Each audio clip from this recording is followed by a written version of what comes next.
If you are caring for an elderly relative, you may come across diabetes, respiratory diseases, and mental decline. Today, you will learn signs to watch for and first aid steps for emergencies so you can help somebody that you care about.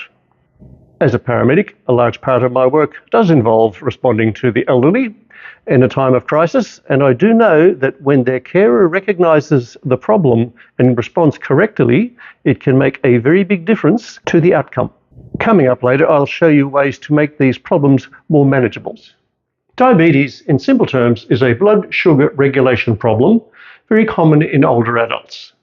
Long-term signs include frequent infections and wounds that heal very, very slowly. But more urgent signs and symptoms can be hyperglycemia, or high blood sugar levels, an increased thirst, frequent urination, fatigue, blurry vision, and a dry mouth. Or for hypoglycemia, which is a low blood sugar level, shakiness, sweating, confusion, irritability, sudden weakness, and slurred speech. If these present, what needs to be done straight away is this. For hypoglycemia, that is the low blood sugar, give fast-acting carbohydrates like sugar, juice, glucose gel, candies, something to bring the sugar level back up again.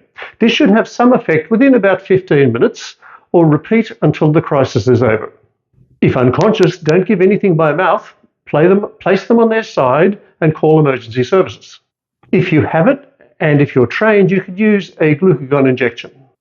For hyperglycemia, very high blood sugar level, they may be vomiting, have deep, rapid breathing, and confusion. We need to call emergency services for that one. And keep them well hydrated with water if they're conscious.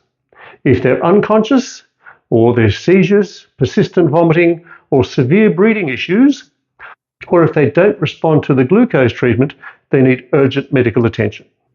Respiratory issues covers COPD, or chronic obstructive pulmonary disease, asthma, pneumonia, anything that makes breathing difficult.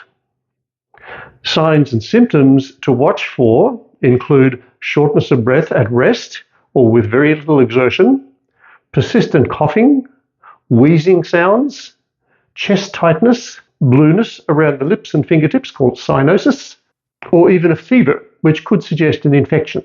First aid for breathing emergencies, well, if it's mild breathlessness, sit them upright and you use any prescribed rescue inhaler they may have with a spacer if needed. Stay calm, loosen any tight clothing, and try to get them to breathe more slowly.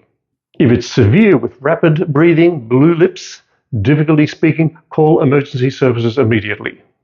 If they become unresponsive, check to see if the airway is clear, and if there is no breathing or they're not breathing normally, start CPR immediately and call emergency services. Coming up later, I'll share with you some preventative measures that may help you in these situations. Now let's talk about cognitive decline. This refers to damage to the brain cells. Mental health issues like depression are also a problem in the elderly, but we will deal with them in a separate video. Dementia is not a single disease, but rather a group of symptoms affecting memory, thinking, social abilities, and it's severe enough to interfere with daily life.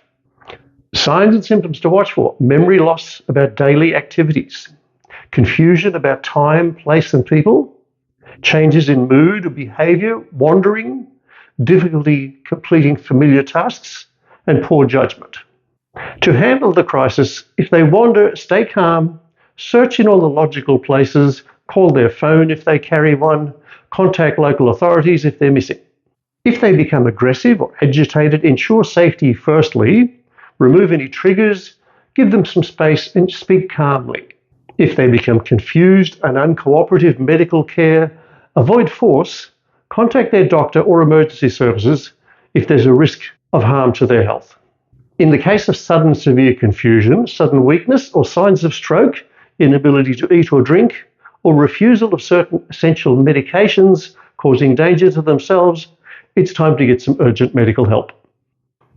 In summary, your key actions are this. For blood sugar level problems, give them sugar. If this has not had any effect in 30 minutes, or they become unconscious, or have seizures, get urgent medical help. For mild breathing problems, sit upright, loosen clothing, and encourage them to try to be calm and breathe slowly. Slow down the breathing rate. If severe with rapid breathing, unable to speak, or blue colouring around the lips and fingertips, get some urgent medical help. For cognitive issues, try to speak calmly and prioritise safety for you and for the loved one. Earlier, I said I would share with you things that you can do now to try to prevent a major problem. Make sure they are sticking with their medications prescribed by their doctor. Older people can become confused or they forget. This includes insulin or oral medications, as well as inhalers or steroids, and check blood glucose levels or lung function regularly if you have these tools, and keep a log to monitor any changes. In the case of breathing problems, keep the home well ventilated and reduce smoke or other allergens, and ensure vaccines are up to date to prevent infections.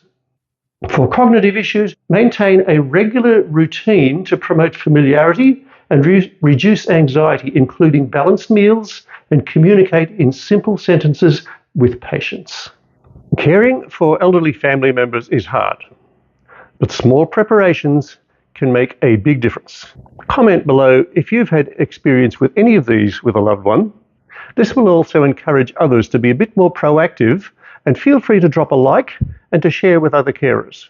Down below also, I have put links to videos which go into a bit more detail, also links to other useful things, and please feel free to sign up for my newsletter, which will keep you up to date with common concerns and responses.